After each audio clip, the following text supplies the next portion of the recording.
Ndabasuhuje mwe mwese mudukurikirana hano kuri Hip-Hop TV. Uyu mwanya rero ndaje ngo turebere hamwe ukuntu bamwe mu basitari mu bisata bigiye bitandukanye bikora by'imyidagaduro hano mu gihugu cy'u Rwanda baje kuba ibyamamare bitewe nuko baje bakagira uburyo basamo, dore ko bose bahurije kuko baba bafite icyo bita inyinya ni umwanya uza hagati y'amenyo imbere ahagana hejuru cyangwa se ahagana hasi, ariko ahangaha iyo tugiye kurebera hamwe ni abafite inyinya y'ahagana hejuru baje kuza mu muziki, bakaza mu mafilimi, bakaza no mu bindi bintu bigiye bitandukanye imyidagaduro, bigatuma nabyo bimeze nk'aho bibazamurira kumenyekana bitewe n'uko bazaga bafite inyinya. Ikintu abantu benshi batiyumvisha ukuntu bamwe mu byamamare bose bazaga icyo gihe bafite inyinya. Bitangira mu myaka ya kera ubwo umuhanzi King James yazaga mu muziki, aza yifitiye inyinya, ngira ngo muramubona Ruhumuriza James wamenyekanye nka King James uko yari ameze. Haza icyamamare nacyo bita Papa Sava, akaba afite amazina ya Nitegeka Glacier wamenyekanye mu gukina za filimi zigiye zitandukanye, amakinamico n'indirimbo n'ibindi byinshi bigiye bitandukanye, nawe murayibona ko afite inyinya. Hakaza uyu muhanzi Ngabo Medali wamenyekanye ku mazina ya Meddy, akaba nawe afite inyinya nk'uko mubibona. Ibi byose rero byatumaga n'abandi bose bagiye nyuma baziraho, uwazaga afite inyinya byahitaga bimera nk'aho bimuboostinze cyangwa se bizamuye kumenyekana kwe. Haza umuhanzi hano witwa Butera Knowless. Butera Knowless murabibona ko yari afite inyinya na n'ubu aracyayifite.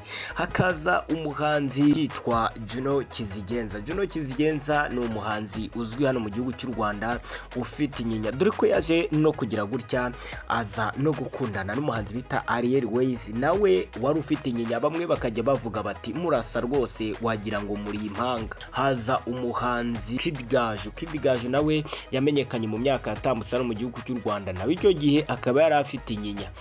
No muri ba misi cyangwa se muri ba nyampinga naho abenshi wasangaga babaga bitabiriye aya marushanwa, wasangaga nabo bafite inyinya.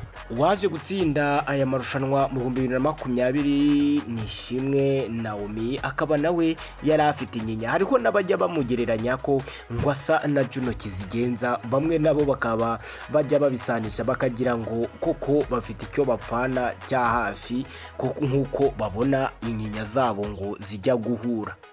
Aba bose rero byatumaga kugira inyinya kwabo, byatumaga hari ubundi bwamamare bwiyongeraho bitewe n'uko bazaga hari abo bahuje nabo kugira inyinya mu byamamare basangaga bibarenze, cyangwa se basangaga muri game cyangwa basangaga mu ruganda rw'imyidagaduro hano mu gihugu cy'u Rwanda. Ni mu gihe kandi nyamara inyinya hano mu gihugu cy'u Rwanda ikunda gufatwa nk'aho ari ikindi kintu kigaragaza umuntu mwiza cyangwa cyongera ubwiza ku muntu, mu gihe hari ibihugu ushobora kugeramo ugasanga kugira inyinya ari ikibazo, bamwe bakaba ngo banabifata ngo nk'ubumuga ngo umuntu aba afite, mu gihe hano twebwe bamwe banabifata nk'aho ari ikimenyetso cy'ubwiza cyangwa se cyongera ubwiza bw'umuntu. Nk'ibyo byamamare tubarondoreye hano byaje kugira gutya bikamamara bitewe n'uko baje nabo bafite inyinya nk'iza bagenzi babo babaga baraciye mu myidagaduro hano mu gihugu cy'u Rwanda. Hari n'abandi benshi tutabarondoreye. Ese wowe urabona undi tutakubwiye ari? Andika muri comment tubwire uti na runaka arayifite.